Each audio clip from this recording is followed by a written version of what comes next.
Irmãos e irmãs, paz e bem. Seguindo pelas ruas de Jerusalém, chegamos ao lugar da crucificação de Jesus, ao local chamado Calvário. Ele que passou fazendo bem durante toda a sua vida é crucificado. De Nazaré, onde Jesus foi concebido da Virgem Maria por obra do Espírito Santo, cheguei a Jerusalém, onde ele padeceu sob Pôncio Pilatos. Foi crucificado, morto e sepultado. Aqui, na Basílica do Santo Sepulcro, ajoelho-me diante do lugar da sua sepultura. Eis o lugar onde o tinham depositado. Eis o lugar mais sagrado da cristandade. O lugar para onde, mesmo antes de partir, já convergiam os nossos passos. A fé na ressurreição de Cristo, que alimenta a nossa caminhada, às vezes vacilante, aqui se revigora e daqui traz novo impulso. Eles levaram Jesus. Jesus carregou a cruz nas costas e saiu para um lugar chamado Lugar da Caveira, que em hebraico se diz Gólgota.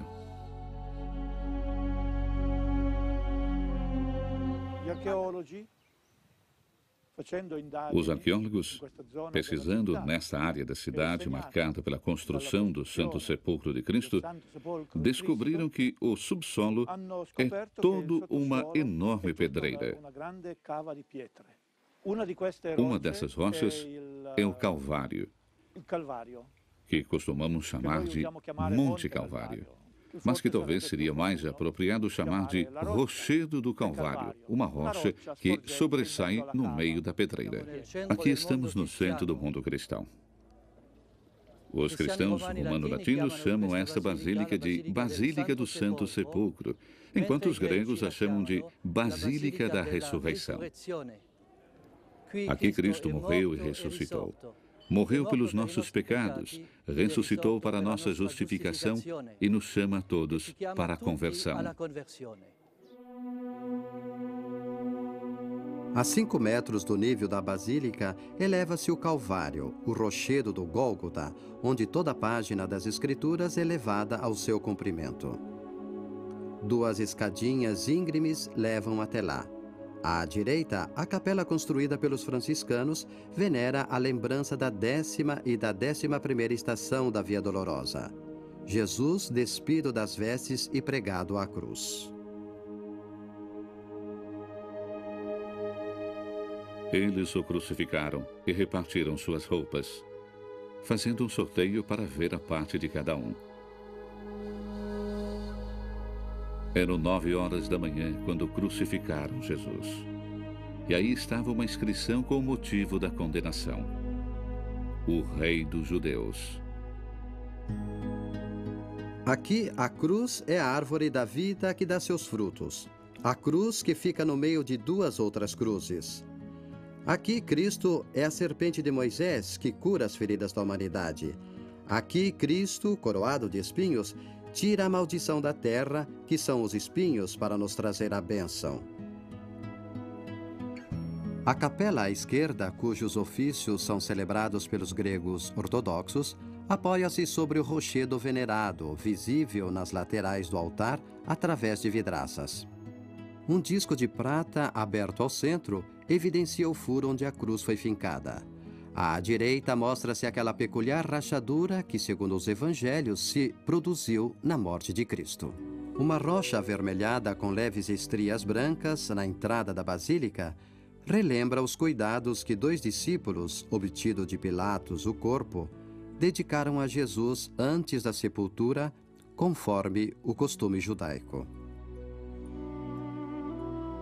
Então José de Arimateia foi e retirou o corpo de Jesus. Nicodemos também foi.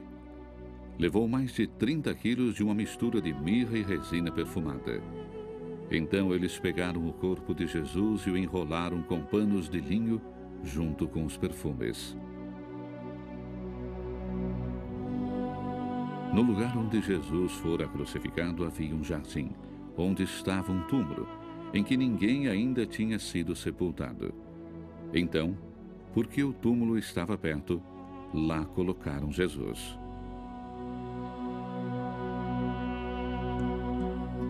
O túmulo de Jesus, em forma de argossóleo e precedido por um saguão, era cortado na rocha e fechado por uma pedra circular.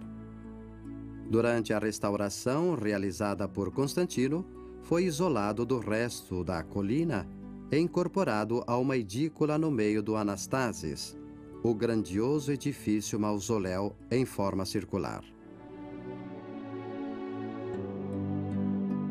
O sepulcro venerável que, do pôr do sol de sexta-feira à madrugada do domingo, recebeu o corpo de Cristo envolto no santo sudário, é protegido por mármores preciosos.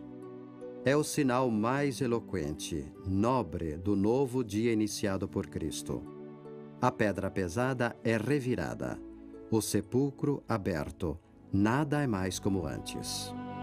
Na pequena capela do Anjo, que na edícula sagrada serve de saguão ao Santo Sepulcro de Cristo, um fragmento de pedra, onde estava sentado o mensageiro de Deus, é venerado numa pequena arca marmórea. Em frente à edícula, o antigo coro dos canônicos, obra dos Cruzados.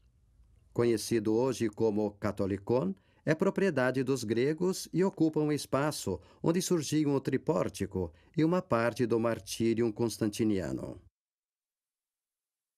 Ao redor do túmulo novo, no jardim de José de Arimateia, o choro de Madalena converte-se em júbilo pascal ao reconhecer Jesus ressuscitado.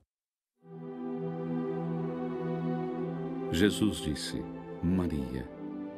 Ela virou-se e exclamou em hebraico: Rabuni, que quer dizer mestre. Jesus disse: Não me segure, porque ainda não voltei para o Pai. Mas vai dizer aos meus irmãos: Subo para junto do meu Pai. Então Maria Madalena foi e anunciou aos discípulos: Eu vi o Senhor. Aqui é relembrada a vocação e a missão de toda mulher cristã. Foi Maria de Magdala, uma mulher, a primeira testemunha da ressurreição. Os padres da igreja chamaram-na Apóstola dos Apóstolos. Eis a vocação de cada mulher: anunciar aos sucessores dos apóstolos, aos bispos, que Cristo ressuscitou, que Cristo está vivo. No silêncio da sepultura, deixamos o corpo do Senhor. Assim como os discípulos, ficamos tristes e muitos questionamentos invadem nossos corações. Porém, confiamos na ação de Deus Pai, na vida de seu Filho Jesus Cristo e aguardamos a ressurreição do Senhor.